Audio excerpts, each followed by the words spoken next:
following is a Comfortably Zoned Radio Network production. I am back. Canna Chat in the Zone. I'm Ralpk, Tyko, and it's the Comfortably Zoned Radio Network. How are you, Sharon? Welcome back, Sharon Golden.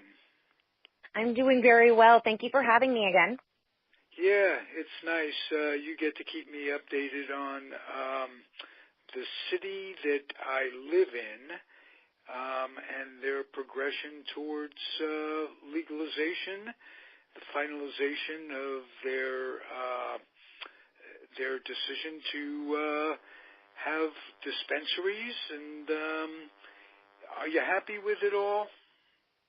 Well, of course, I'm an activist. I want to see everything. I don't want to see any caps, and we've capped everything. And the city's trying to start slow. So, politics is all about, coming to a compromise. So I'm excited that at least we're moving forward with this, but I do think that we could do a lot more and have a lot more facilities on the island than is currently. Where are they starting and what are they limiting?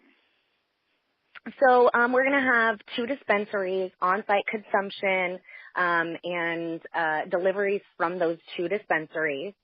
We're also going to have up to 4 manufacturing. These are medical dispensaries or recreational dispensaries? Those are medical only, yeah. We're not going to be having any adult use facilities. And then we're going to have, there's going to be 4 manufacturing sites, and those can be both medical or adult use. So that's at least a win on that side. And then we can have up to 2 labs as well. I don't know if they're going to be permitting all of those, just because we have a permit available. We've heard Malia and Maryland, kind of say, just because we have this many doesn't mean we're going to, this many permits doesn't mean we're going to permit 4 manufacturing sites. So we're hoping that they definitely do give out all of those permits when the applications come available. Okay. Do you feel they're missing out on tax dollars? By capping, they definitely are, right? When they're capping any kind of permit type, they definitely are. And I do believe that they're going to be missing out on tax dollars as well by not allowing adult use facilities, dispensaries here on the island as well. So, but once again, we have to come to a compromise somewhere, and I'm excited, as I said, that we're at least regulating something here. We're so far behind. You're so far behind Oakland, as an example. Oh, definitely. What's the basic root of it? What's holding it back? Who are the lobbyists that hold it back? Well, I think that the city, we're coming up on an election year, and I think that the city is nervous. At least the council members are nervous about going full-blown cannabis. They don't want to have a public backlash. They would like to do this seamlessly and not compromise their campaign maybe next year, right? Sharon, has there been any hint of a public backlash? The voters in California voted to legalize it. Is it they're going to take 45% in taxes? Going to have to pay 45% tax rate. Not become scofflaws. I'm a scofflaw. It doesn't matter. I'm going to get high. That's not the point. But there are people that want to obey the law, rightfully so. You can't give them the opportunity. I've never heard of anybody a backlash. Why would that stop people from getting elected? Well, there's a couple different things, though, that I got to correct. First of all, 45% number, it's not really grounded in anything. Adult use cannabis would be taxed at 15% by the state and 10% by your locality, the 9.25, 9.75. So, we are talking about a 25% tax. But that's not all going to be going to the city. 15% is going to be going to the state, and that money is going to be used for grants and other programs that social programs in the city can apply for, but it's not like the 15% is going to stay here.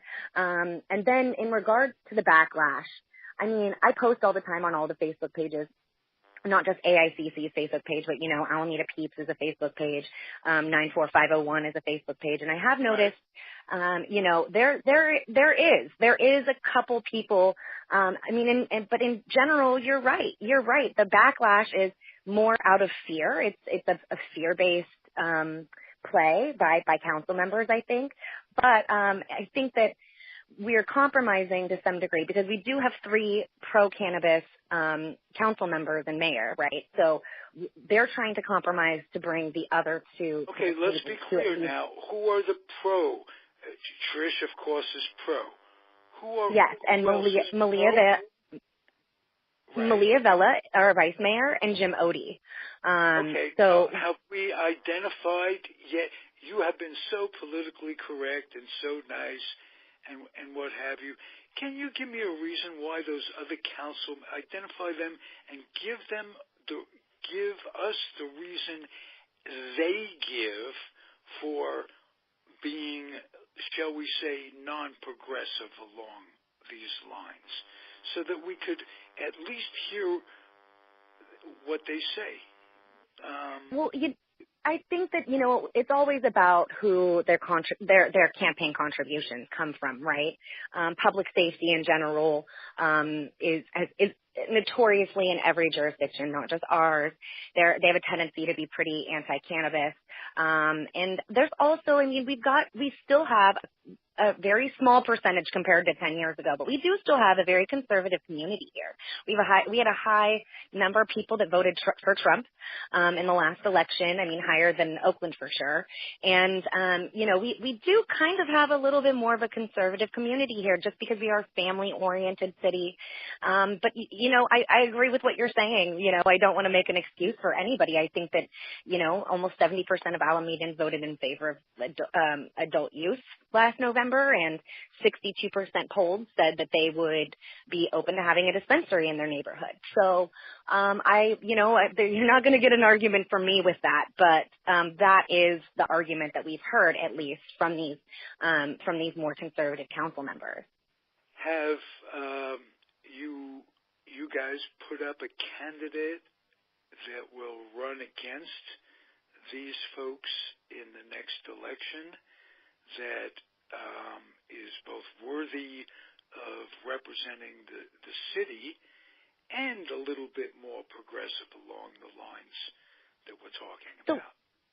We're nonpartisan. We are not getting involved in, AICC is completely nonpartisan. We are about getting cannabis on the island. And of course, I have my own political views. I have my own biases. And yeah, I mean, I hope to see somebody runs against them, but AICC is not going to be endorsing any candidate. We're a little bit more of a community group. And I just would like to remain at AICC to remain that way. Okay. Well, you've been a lot more open about who is helping and who is hurting than you have been in the past, basically because it's all been decided. There's another regulation, though, that you wanted to talk about. What is that about?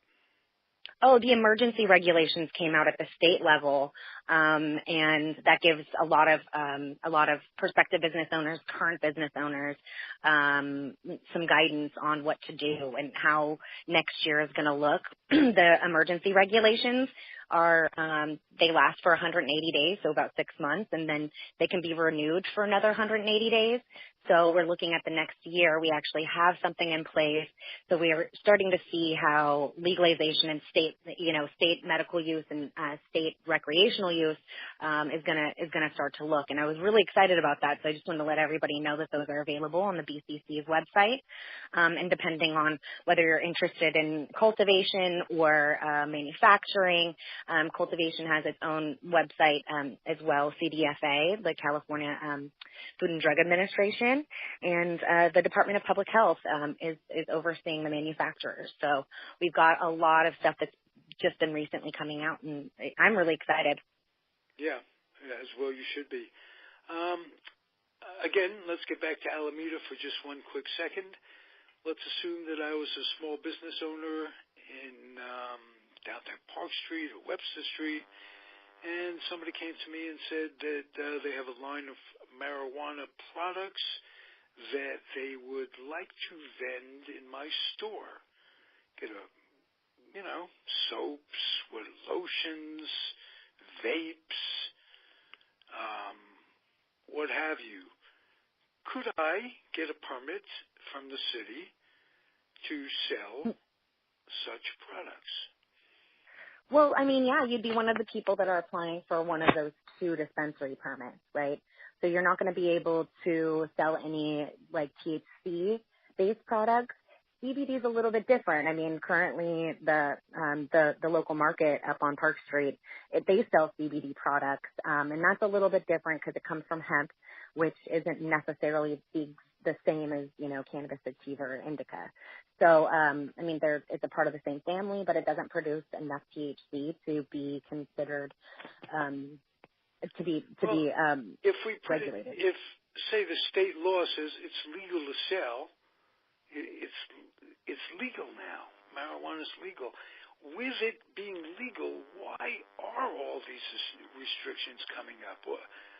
If it's just as legal as booze, then shouldn't bars be restricted from being within 500 feet of schools, just as marijuana should be?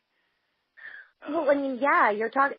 I mean, we that's the thing, right? Is the argument is always to compare us to alcohol. I would like to point out that even like alcohol establishments, they have to get permitted and licensed through the state. So there is that. And we've got to make sure that we're understanding that we are kind of being treated a lot like alcohol because the hoops that you have to jump through to get that state license and your local permit. And I mean, we're talking about, but there we're talking about very no expensive restrictions of the number of bars that can be permitted. And well, there is. I mean, the state isn't any longer. The state isn't giving out any more alcohol licenses, to what I know. They've stopped doing that. You can get one if one becomes available. You can purchase it and have a transfer of ownership. But no, I mean, they capped the number of alcohol establishments. Granted, alcohol has been regulated now. But they've already got 30 bars in the city, so that capping it isn't going to do change anything much. Yeah, and the thing is that they are the ones that are close to schools have been grandfathered in, right? I mean, we've even heard that from Malia. Malia has been very outspoken, and she's like, "Look, I don't think that that's fair either, but they are grandfathered in." There was a law that was created. I don't know my alcohol history that well, but I think it came about in the 70s.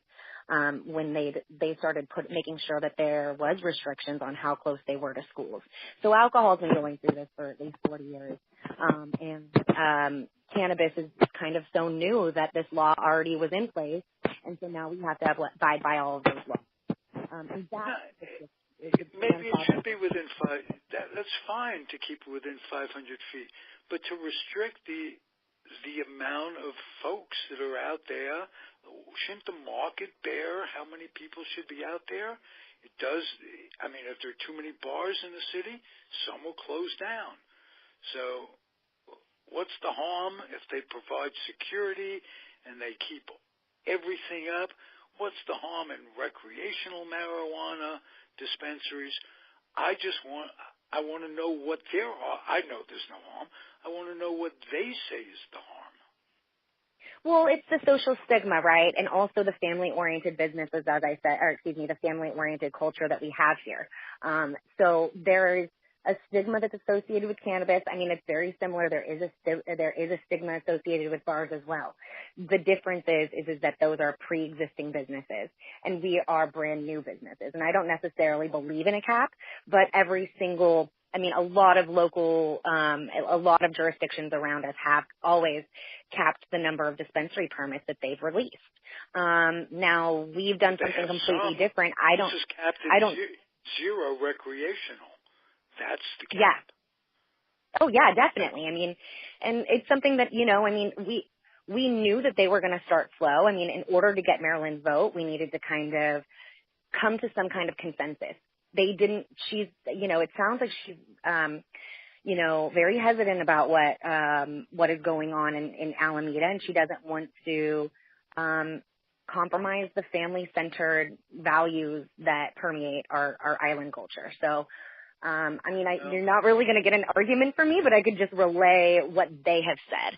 They want to make sure that I know that the pro-cannabis council members really want to make sure that it's a unanimous decision or as close to unanimous as possible, because in that situation, nobody's campaign is going to be hurt by doing this. And at the same time, if somebody's campaign is hindered by choosing to regulate cannabis on the island, everyone is equally held accountable, right? So that is more, I think, what's going on. And it's politics, and that's why we are nonpartisan, so that I can kind of come out and say what I think is going on with these people. It's like any other industry, is cover your ass. That's basically. Yep, and it's not necessarily the cleanest thing, right? Politics is pretty messy, and there's always a driving factor, right? And and that's why we're nonpartisan. I want to be able to say what's going on freely without being beholden to any potential candidate, to any current existing member of the council. So, yeah. Okay. Well, things are what they are, and they could be a hell of a lot worse. Let's put it that way. Yeah, that's my point, right? Okay. Well, I wish it could all move faster, but now that it's moved this far, I should look back and be grateful, because 10 years ago you could have gone to jail for smoking a joint. Yeah, and especially here in the city, I'm in prison. So things have progressed in my lifetime. Sharon, I wanted you to, if you would, address one more subject. That is this week, former Berkeley City Council supervisor, a big macha in the canna industry. He was a union member, head of the union, Dan Rush, who was a guest on these microphones last week and explained his side of it. He was sentenced to some time in federal prison for what crimes he committed, crimes he basically pled guilty to after a whole lot of wrangling with the state. And you were in on some of this way back when, and I thought it would be fair if you could give some opinion to the history of all this and what's going on. So just to clarify, I believe he was actually on the Berkeley Cannabis Task Force. I don't think he held an elected office. I could be wrong, but I believe that he had an appointed position type thing. But my relationship with Dan Rush actually started in probably 2009, and I don't know the details of his case. It was a huge case that really wrecked, I would say, how the industry views labor, right? Like labor union. I grew up in a very strong labor family. So I was introduced to him when he started Cannabis Workers Rising, which is a division of UFCW. And so we had a couple different conversations. I was at AMCD, which now is under the name Bloom, and I went to a meeting with them where I kind of felt uncomfortable the way he was throwing around the weight of the union. I did think that the perspective at the time, the prospective dispensary owners really were doing really well, and I was hoping that they would get a permit, which they did. But, it made me feel a little bit uncomfortable. There was some promises that were made, and they weren't realistic, right? I mean, Dan Rush was not going to be selecting the permit holders. He wasn't going to be approving applications.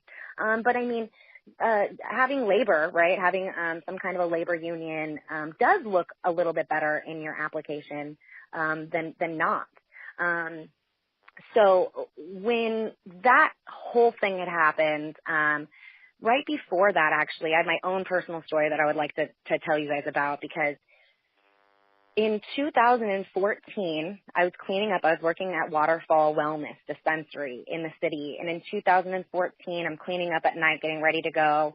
And a contract from UFCW kind of falls right down in front of my face. And I'm like, oh my gosh, like I was a little bit excited. I mean, I had my labor studies AA, and I had horrible working conditions at that dispensary.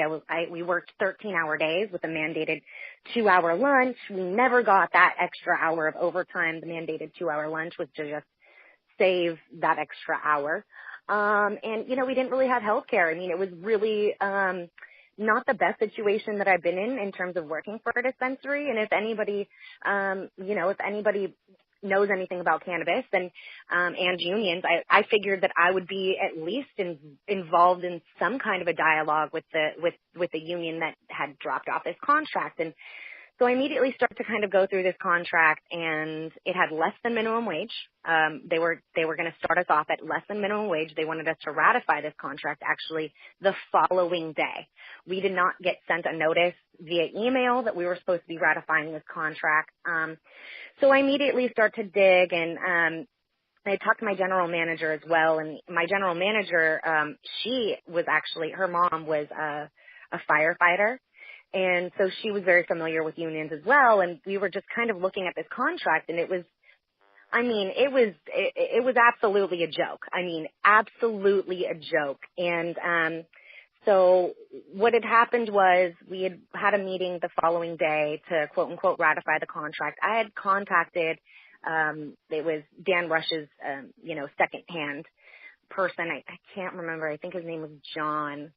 But the next day we go in, and I'm a little bit kind of taken back. I'm like, how did all this happen? Who signed membership cards? How many employees at that dispensary? Yeah. We had about 20. We had about 20 at the dispensary. You were like going to be like a shop steward. Were you representing them?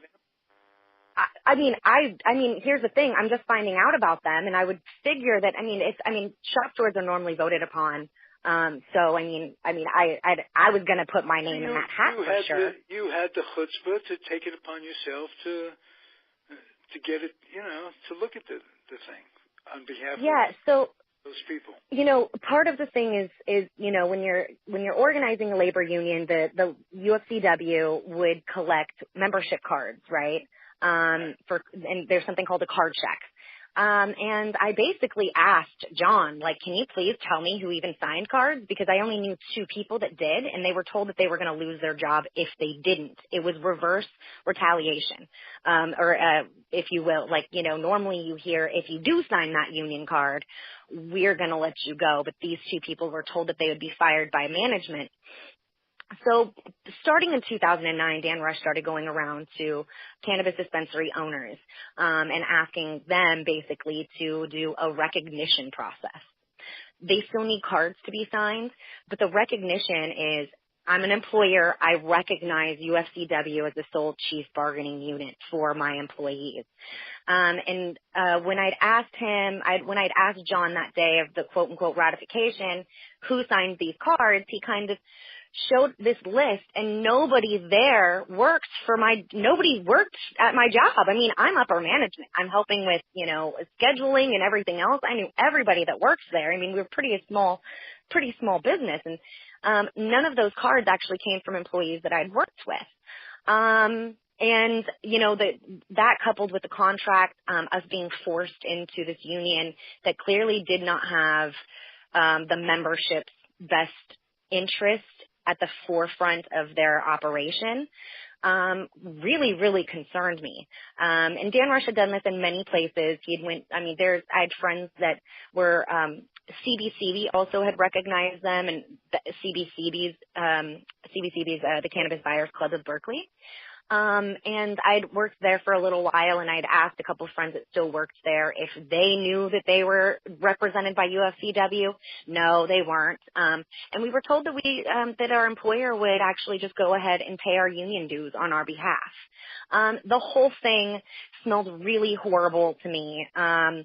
Felt really wrong. I have, I told you, I grew up in a strong labor family. I went to, the labor council to try to see if I can get any information on like what's going on. And basically I was told by organized labor that I was wrong. There's no way that this was going on. There is no way that any union would do anything like this. Because it was illegal. It was illegal what was going on. So yeah, I have I am not involved, long story short, I'm not involved in what he was actually hemmed up for, but what I experienced was part of his charges originally. He wasn't really representing the membership. So at the end of the day, I'm embarrassed by the situation, the cash in a bag. That was incredibly devastating to me as a pro-labor cannabis worker. It was just absolutely, it just mortifying to me. I was physically affected by it. It made me nauseous. But yeah, the whole thing really kind of damaged labor's reputation in cannabis. I was up in Sacramento at the release of the emergency regs. They had a task, the very first state advisory board, cannabis state advisory board meeting on Thursday. And, Dan Rush's name was brought up still. And it's just really put a huge damper on labor's reputation. But, along those lines, I also kind of wanted to talk about I had knowing this about UFCW, and they do have a new person that's directing the cannabis division. His name's Jeff Barrow. He's a great guy, and he's definitely doing what he can to overcome that negative reputation that they have. But that's why I also invited Teamsters and ILWU, they're also representing cannabis workers. I've been inviting them to our council meetings, and there was a blog that had come out, I guess, last week that somebody tried to say that it was pro-union, that it was a part of like Malia and Jim's ploy that's quote unquote pro-union. And I'm like, no, I was the one that invited them because I'm a 12-year cannabis worker. And I've had some things happen to me, and I've had really horrible things happen to me. So I definitely believe that we could do better, and we should be doing better by our workers. And I feel like cannabis workers are. To mind a question. What you're saying brings to mind a question that you and I talked about the very first time we met, and you defined what your goals were to get cannabis on the island in the first place. Was there any sort of minimum wage thing that these people are going to have to pay their workers to be here? So $17 an hour was always where I wanted to see things go. That has kind of been, yeah. I can't make the minimum wage though. When it came down to it, there's a lot. We can't just impose a $17 an hour wage on one particular industry. There was no way in terms of policy and crafting a policy that could do that, which is why I've been bringing in the unions, right? Because of all of the worker standards that can be coming along with them. I brought them in so that we can at least have something once I realized that in terms of policy writing, we just can't do that. So, that's why I had pivoted to rely on people that are representing workers. The unions that you're bringing in, what are they estimating as a wage? 17 an hour, which is something that I kind of had known. Yeah. Contracts are for 17 an hour. UFCW's contracts aren't quite that high. But yeah, that's what they're really they're trying to take care of. They have like very similar, values, which is exactly why I brought them along. It's not only me, But yeah, I'm doing the best I can to make sure that we hit all of the markers, every demand that we've been asking for, local ownership, local hire, $17 an hour minimum wage, and demonstrated community involvement are all things that we've been advocating for from the very beginning. And I'm doing whatever I can to pull those strings to make sure that this happens for the workers, for our community, and for cannabis users on the island. Oh, terrific. Hey, I hope you'll keep coming back and updating us as to what your progress is. And I got to pull you out of your shell a little bit. You're so soft-spoken. I'm kidding. I know. I'm like, you're not talking about me, Ralph. You're not talking about me. No, I'm not. Just before we close out, though, let me just. You are absolutely upfront about everything, and it's great. You're very easy to talk to, and I'm appreciative. So I'll just tell you that I want you to keep coming back, and it's the Comfortably Zoned Radio Network. I'm Ralph Tyko. The show is Canna Chat in the Zone. Can we just advertise, plug real quick on Tuesday, the last read, the final read, the adoption of the ordinance, to at least get that first step going, and I hope to see everybody there. Okay, this hasn't been finalized at this point? The first read was passed, then there's a second read, a final read, and then so it is on Tuesday. And so I just want to see this Tuesday coming up will be absolutely final at that point. Yes. And I hope that everybody comes out. We need to have as many people packing those seats as possible, as always. And what time is it? It's at City Hall on Santa Clara, I assume. Yeah, third floor. It starts at 7 p.m. Our item probably won't be heard until like a little bit later after that. I think we're item number 6F, 6G. I would have to double check, but if you're a member of AICC's Facebook page, I've created an event and linked the agenda on that, so you can go ahead and check that out. And there's a rumor that Ms. Ashcroft is going to be smoking us all out. Oh no, Ralph! Don't do that. Don't put me in that. Is there a chance of that she's just going to, sit down and say, what the hell? Let me just try this. It's really pretty good. No, Ralph. Feel better. Oh, no. I can look people in the eye, and I don't have to just keep staring into the computer at these meetings. Never mind. Well, we can hope. We can hope. That's all I could do for an old man in a small town. That's something. Thank you so much. See you later.